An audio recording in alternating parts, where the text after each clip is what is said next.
عبد القیس کا وفد جب حضرت صلی اللہ علیہ وسلم کے پاس آیا تو آپ نے پوچھا کہ یہ کون سی قوم کے لوگ ہیں یا یہ وفد کہاں کا ہے؟ انہوں نے کہا کہ ربیعہ خاندان کے لوگ ہیں۔ آپ صلی اللہ علیہ وسلم نے فرمایا، مرحبا اس قوم کو یا اس وفد کو، نہ ذلیل ہونے والے نہ شرمندہ ہونے والے، یعنی ان کا آنا بہت خوب ہے۔ وہ کہنے لگے، اے اللہ کے رسول صلی اللہ علیہ وسلم، ہم آپ کی خدمت میں صرف ان حرمت والے مہینوں میں آ سکتے ہیں، کیونکہ ہمارے اور آپ کے درمیان مضر کے کافروں کا قبیلہ آباد ہے۔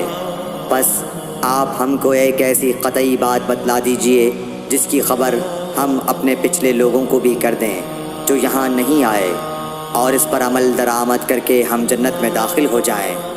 اور انہوں نے آپ سے اپنے برتنوں کے بارے میں بھی پوچھا۔ آپ صلی اللہ علیہ وسلم نے ان کو 4 باتوں کا حکم اور 4 قسم کے برتنوں کو استعمال میں لانے سے منع فرمایا۔ ان کو حکم دیا کہ ایک اکیلے خدا پر ایمان لاؤ۔ پھر آپ صلی اللہ علیہ وسلم نے پوچھا کہ جانتے ہو ایک اکیلے اللہ پر ایمان لانے کا مطلب کیا ہے؟ انہوں نے کہا کہ اللہ اور اس کے رسول ہی کو معلوم ہے۔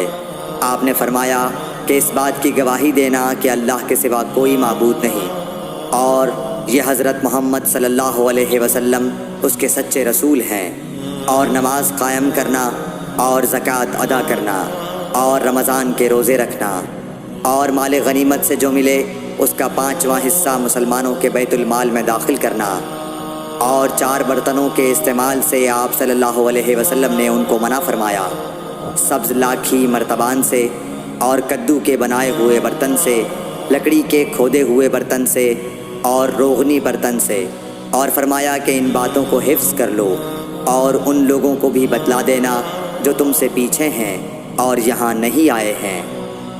صحیح بخاری حدیث نمبر 53۔ حضرت صلی اللہ علیہ وسلم نے فرمایا، عمل نیت ہی سے صحیح ہوتے ہیں یا نیت ہی کے مطابق ان کو بدلہ ملتا ہے، اور ہر آدمی کو وہی ملے گا جو نیت کرے گا۔ بس جو کوئی اللہ اور اس کے رسول کی رضا کے لیے ہجرت کرے اور اس کی ہجرت اللہ اور اس کے رسول کی طرف ہوگی، اور جو کوئی دنیا کمانے کے لیے یا کسی عورت سے شادی کرنے کے لیے ہجرت کرے گا تو اس کی ہجرت انہی کاموں کے لیے ہوگی۔ صحیح بخاری حدیث نمبر 54۔ حضرت صلی اللہ علیہ وسلم نے فرمایا، جب آدمی ثواب کی نیت سے اپنے اہل و عیال پر خرچ کرے بس وہ بھی اس کے لیے صدقہ ہے۔ صحیح بخاری حدیث نمبر 55۔ حضرت صلی اللہ علیہ وسلم نے فرمایا، بے شک تو جو کچھ خرچ کرے اور اس سے تیری نیت اللہ کی رضا حاصل کرنی ہو تو تجھ کو اس کا ثواب ملے گا، یہاں تک کہ اس پر بھی جو تو اپنی بیوی کے منہ میں ڈالے۔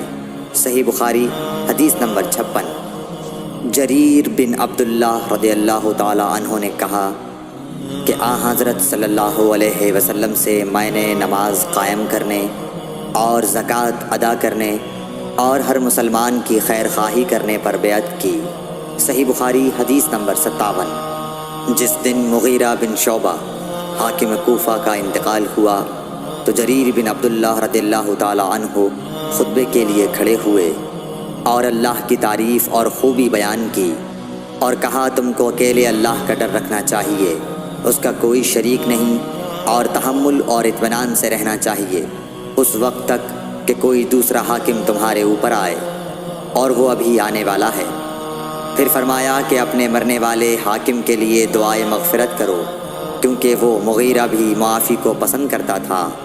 پھر کہا کہ اس کے بعد تم کو معلوم ہونا چاہیے کہ میں ایک دفعہ حضرت صلی اللہ علیہ وسلم کے پاس آیا اور میں نے عرض کیا کہ میں آپ سے اسلام پر بیعت کرتا ہوں۔ آپ نے مجھ سے ہر مسلمان کی خیر خواہی کے لیے شرط کی، بس میں نے اس شرط پر آپ سے بیعت کر لی۔ بس اس مسجد کے رب کی قسم کہ میں تمہارا خیر خواہ ہوں۔ پھر استغفار کیا اور ممبر سے اتر آئے۔ صحیح بخاری حدیث نمبر 58۔ ایک بار حضرت صلی اللہ علیہ وسلم لوگوں میں بیٹھے ہوئے ان سے باتیں کر رہے تھے۔ اتنے میں ایک دیہاتی آپ کے پاس آیا اور پوچھنے لگا کہ قیامت کب آئے گی۔ آپ صلی اللہ علیہ وسلم اپنی گفتگو میں مصروف رہے۔ بعض لوگ جو مجلس میں تھے کہنے لگے آپ صلی اللہ علیہ وسلم نے دیہاتی کی بات سنی لیکن پسند نہیں کی، اور بعض کہنے لگے کہ نہیں بلکہ آپ نے اس کی بات سنی ہی نہیں۔ جب آپ اپنی باتیں پوری کر چکے تو میں سمجھتا ہوں کہ آپ صلی اللہ علیہ وسلم نے یوں فرمایا، وہ قیامت کے بارے میں پوچھنے والا کہاں گیا؟ اس دیہاتی نے کہا حضور میں موجود ہوں۔ آپ نے فرمایا کہ جب امانت ایمانداری دنیا سے اٹھ جائے تو قیامت قائم ہونے کا انتظار کر۔ اس نے کہا ایمانداری اٹھنے کا کیا مطلب ہے؟ آپ صلی اللہ علیہ وسلم نے فرمایا کہ جب حکومت کے کاروبار نالائق لوگوں کو سونپ دیے جائیں تو قیامت کا انتظار کر۔ صحیح بخاری حدیث نمبر 59۔ عبداللہ بن عمرو نے کہا کہ ایک سفر میں جو ہم نے کیا تھا حضرت صلی اللہ علیہ وسلم ہم سے پیچھے رہ گئے، اور آپ صلی اللہ علیہ وسلم ہم سے اس وقت ملے جب عصر کی نماز کا وقت آن پہنچا تھا۔ ہم جلدی جلدی وضو کر رہے تھے، پس پاؤں کو خوب دھونے کے بدل ہم یوں ہی سا دھو رہے تھے۔ یہ حال دیکھ کر آپ صلی اللہ علیہ وسلم نے بلند آواز سے پکارا، دیکھو ایڑیوں کی خرابی دوزخ سے ہونے والی ہے۔ 2 یا 3 بار آپ صلی اللہ علیہ وسلم نے یوں ہی بلند آواز سے فرمایا۔ صحیح بخاری حدیث نمبر 60۔ حضرت صلی اللہ علیہ وسلم نے فرمایا، درختوں میں ایک درخت ایسا ہے کہ اس کے پتے نہیں جھڑتے، اور مسلمان کی مثال اسی درخت کی سی ہے، بتاؤ وہ کون سا درخت ہے؟ یہ سن کر لوگوں کا خیال جنگل کی طرف دوڑا۔ عبداللہ رضی اللہ تعالیٰ عنہ نے کہا، میرے دل میں آیا کہ وہ کھجور کا درخت ہے، مگر میں اپنی کمسنی کی شرم سے نہ بولا۔ آخر صحابہ نے حضرت صلی اللہ علیہ وسلم سے پوچھا کہ وہ کون سا درخت ہے؟ آپ نے فرمایا وہ کھجور کا درخت ہے۔ صحیح بخاری حدیث نمبر 61۔ حضرت صلی اللہ علیہ وسلم نے فرمایا، درختوں میں سے ایک درخت ایسا ہے کہ اس کے پتے نہیں جھڑتے، اور مسلمان کی بھی یہی مثال ہے، بتلاؤ وہ کون سا درخت ہے؟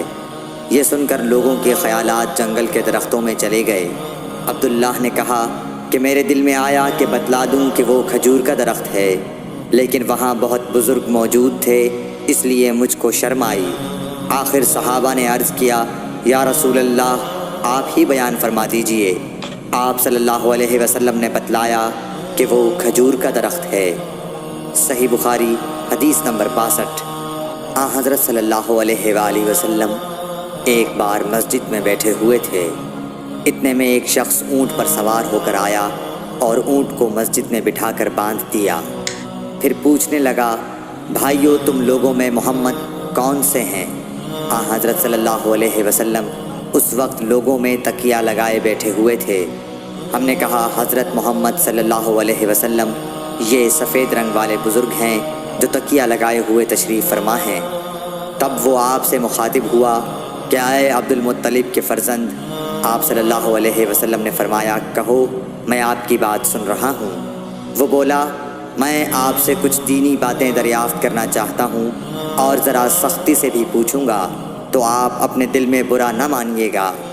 آپ صلی اللہ علیہ وسلم نے فرمایا، نہیں، جو تمہارا دل چاہے پوچھو۔ تب اس نے کہا کہ میں آپ کے رب اور اگلے لوگوں کے رب تبارک و تعالیٰ کی قسم دے کر پوچھتا ہوں، کیا آپ کو اللہ نے دنیا کے سب لوگوں کی طرف رسول بنا کر بھیجا ہے؟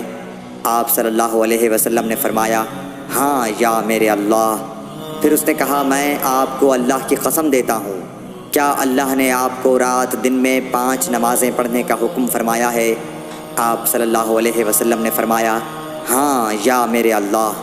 پھر کہنے لگا، میں آپ کو اللہ کی قسم دے کر پوچھتا ہوں کہ کیا اللہ نے آپ کو یہ حکم دیا ہے کہ سال بھر میں اس مہینے رمضان کے روزے رکھو؟ آپ صلی اللہ علیہ وسلم نے فرمایا، ہاں یا میرے اللہ۔ پھر کہنے لگا، میں آپ کو اللہ کی قسم دے کر پوچھتا ہوں کہ کیا اللہ نے آپ کو یہ حکم دیا ہے کہ آپ ہم میں سے جو مالدار لوگ ہیں ان سے زکوٰۃ وصول کر کے ہمارے محتاجوں میں بانٹ دیا کریں؟ حضرت صلی اللہ علیہ وسلم نے فرمایا، ہاں یا میرے اللہ۔ تب وہ شخص کہنے لگا، جو حکم آپ اللہ کے پاس سے لائے ہیں میں ان پر ایمان لایا، اور میں اپنی قوم کے لوگوں کا جو یہاں نہیں آئے ہیں بھیجا ہوا تحقیق حال کے لیے آیا ہوں۔ صحیح بخاری حدیث نمبر 63۔